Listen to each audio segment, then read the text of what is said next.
Hello, viewers, and welcome to Africa and Beyond Television Network. And we are taking a look on what is happening within the Southern African region.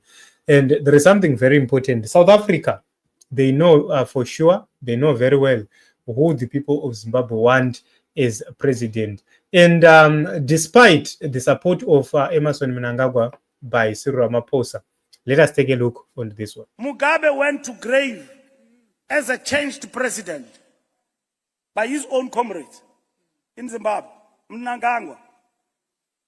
He brought some reforms in Zimbabwe, but they did not want those reforms because they want a man called Chamisa.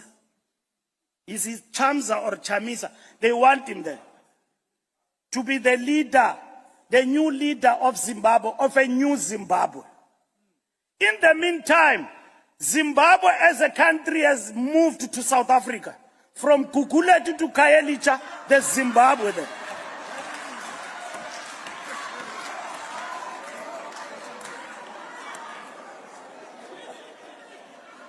The whole country, Zimbabwe, has moved to South Africa. And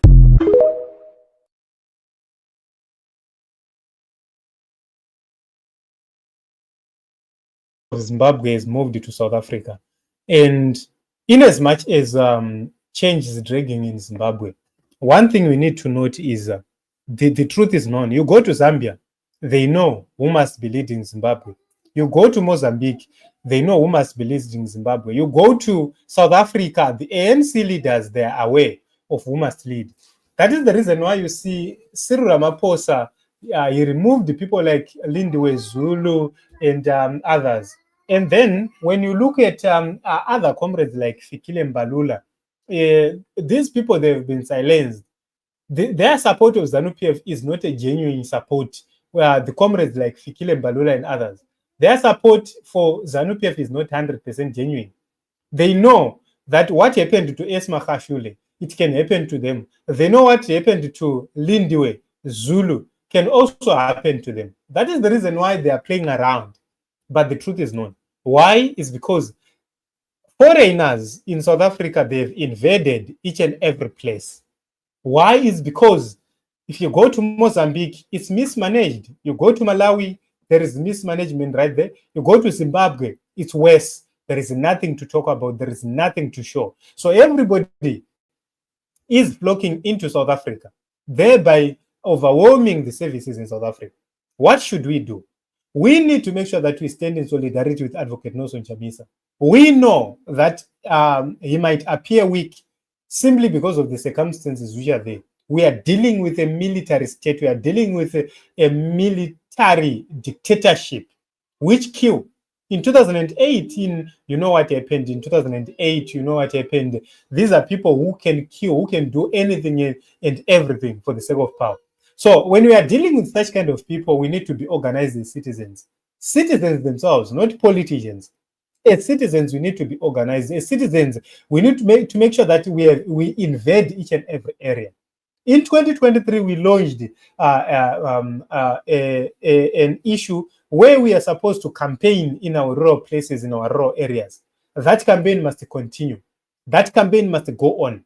We need to continue to make sure that we change the mindset of people in the rural area, such that whether through cohesion or whatsoever, the people in the rural areas, they change their characters, their mindsets, their thinking, and how they see things. That is the only way we are going to achieve whatever which we want to achieve. So what you need to know is the whole region is ready to support us if, as the Zimbabweans, we step up. There is nothing South Africa is going to do to support Emmerson Mnangagwa further if the citizens of Zimbabwe step up. It's not a matter of Chamisa. It's not a matter of politicians. It's a matter of Zimbabweans, us as citizens, us as Zimbabweans, to have a clear conversation to say, okay, let us step up and make sure that we stop the nonsense, the madness which is happening, because it cannot continue to happen under our watch. So this is a reminder to the people of Zimbabwe that this liberation struggle which we are fighting is not going to end very, very soon, is not going to be shelved. We are going to fight tooth and nail up until change comes to the nation of Zimbabwe. We need to capacitate ourselves. We need to capacitate each other and make sure that whatever which we do, we conquer. ZANU-PF is so weak. So weak. At this point in time, let me tell you one thing. ZANU-PF is at its weakest, and we can conquer them. We can defeat them. We can actually outmaneuver them if we are organized as citizens. Citizens only. All we need is to make sure that we put everything in place. You go to rural areas, ZANU-PF is manipulating people, but it's fighting people right now. No one loves ZANU-PF right now. It's just a matter that people are still afraid. So if we stand together and we show our strength and resolve, you will see this party collapsing. Once ZANU-PF goes, you will see our problems vanish as well. That is what we need to do. So this is it, Team Zimbabwe. We've been reflecting on the position of the ANC itself. So I'm going to play this video for the last moment before we end. Mugabe went to grave as a changed president by his own comrades in Zimbabwe, Mnangagwa. He brought some reforms in Zimbabwe, but they did not want those reforms because they want a man called Chamisa. Is it Chamisa or Chamisa? They want him there to be the leader, the new leader of Zimbabwe, of a new Zimbabwe. In the meantime, Zimbabwe as a country has moved to South Africa. From Gugulethu to Khayelitsha, there's Zimbabwe there.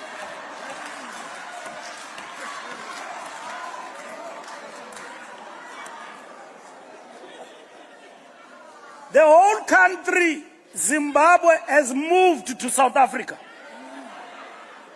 And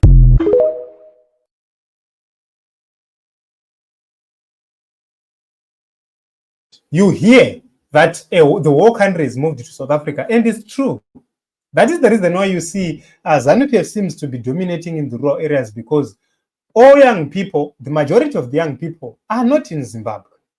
So I think it's time we agree as citizens that we need to find a solution, because we cannot continue to run away from our problems.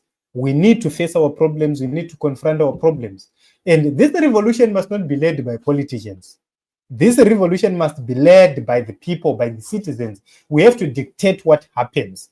Because if it's led by politicians, they will dictate for us. In 2008, politicians dictated for us what was supposed to happen. And we are still in this mess because of that.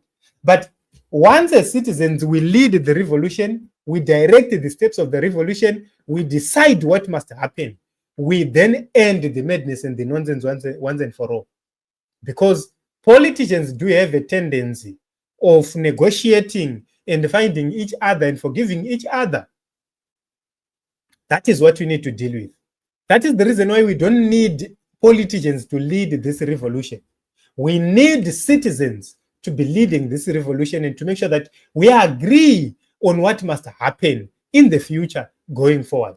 We cannot continue to have a country where the Chivayos are the darlings of crooks everywhere, simply because they are stealing and giving just a few dollars to individuals. While our people are struggling without medication, without schools, without infrastructure, without public services. It must come to an end. So I just want to acknowledge Maria. Thank you very much for coming, and C4. Thank you very much for coming. I'm not so sure if I'm pronouncing it. Is it C4 or C4? Sipo. I'm not so sure, but thank you very much, C4, for coming. Bire, thank you very much, my sister, as well. Nyarazo, thank you very much as well for coming and for the contribution. So I love you all. Let us continue to fight together. Let us continue to make sure that we stand in solidarity with each other and we fight for the good of Zimbabwe. I'm sorry, I'm not featuring so much. I have been busy with other activities and some work, but I will try to come probably late in the evenings and early in the morning so that we can continue to have conversations and we continue to talk. Thank you very much, everybody. Let us meet another episode, another broadcast.